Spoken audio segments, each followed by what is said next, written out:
I think UPA ಗೌರ್ಮೆಂಟಲ್ಲಿ ಯಾರೋ ಇದ್ರು, ಅವರು ಪ್ರಿವೆಂಟ್ ಮಾಡ್ತಾ ಇದ್ರು. ಪ್ರತಿ ವರ್ಷ ನನ್ನ ಹೆಸರು ಹೋಗ್ತಾ ಇತ್ತು ಮಿನಿಸ್ಟ್ರಿ ಆಫ್ ಕಲ್ಚರಿಂದ, ಬಿಕಾಸ್ ಸಂಗೀತ್ ನಾಟಕ ಅಕಾಡೆಮಿ ಅವಾರ್ಡ್ ಯಾರಿಗೆ ಬಂದಿದ್ದೋ ಅವ್ರಿಗೆ ಪದ್ಮಶ್ರೀಗೆ automatically recommendation ಹೋಗುತ್ತಂತೆ.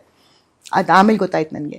So every year ನಂದು ರೆಕಮೆಂಡೇಶನ್ ಹೋಗ್ತಾ ಇತ್ತಂತೆ. ಆ್ಯಂಡ್ ಯಾರೋ 2-3 ಜನ ಯಾರು ಕಮಿಟಿಲಿ ಇರ್ತಾಯಿದ್ರು ಸೀನಿಯರ್ ಪರ್ಸನ್ಸ್, ಅವರು ಅದನ್ನು ಸ್ಟಾಪ್ ಮಾಡ್ತಾ ಇದ್ರಂತೆ. ಅವಳಿಗೆ ಬೇಡ, ಅವ್ರಿಗೆ ಮಾತ್ರ ಬೇಡ ಅಂತ.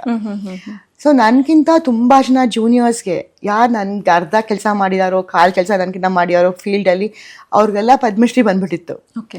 ಸೊ ನಾನು ಪದ್ಮಶ್ರೀ ನಂಗೆ ಬಂದಾಗ ಸುಷ್ಮಾ ಸ್ವರಾಜ್ ಅವರು ಅವಾಗ ನನಗೆ ಒಂದ್ಸತಿ ಪದ್ಮಶ್ರೀ ಪ್ರತಿಭಾ ಪ್ರಹ್ಲಾದ್ ಅಂತ ಅನೌನ್ಸ್ ಮಾಡಿದ್ರು ನನ್ನ ಬಗ್ಗೆ ಮಾತಾಡ್ತಾ ಸ್ಟೇಜ್ ಮೇಲೆ.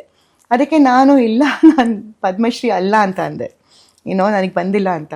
ಸೊ ಯಾಕಂದ್ರೆ ನಿಂಗೆ ಪದ್ಮಶ್ರೀ ಬಂದಿಲ್ವಾ, ಯಾಕೆ ಅಂತ ಅಂದರು. ಓಕೆ. ಐ ಸೆಡ್ ಗೊತ್ತಿಲ್ಲ, ಬಟ್ ಬಂದಿಲ್ಲ ಅಂತ. So she recommended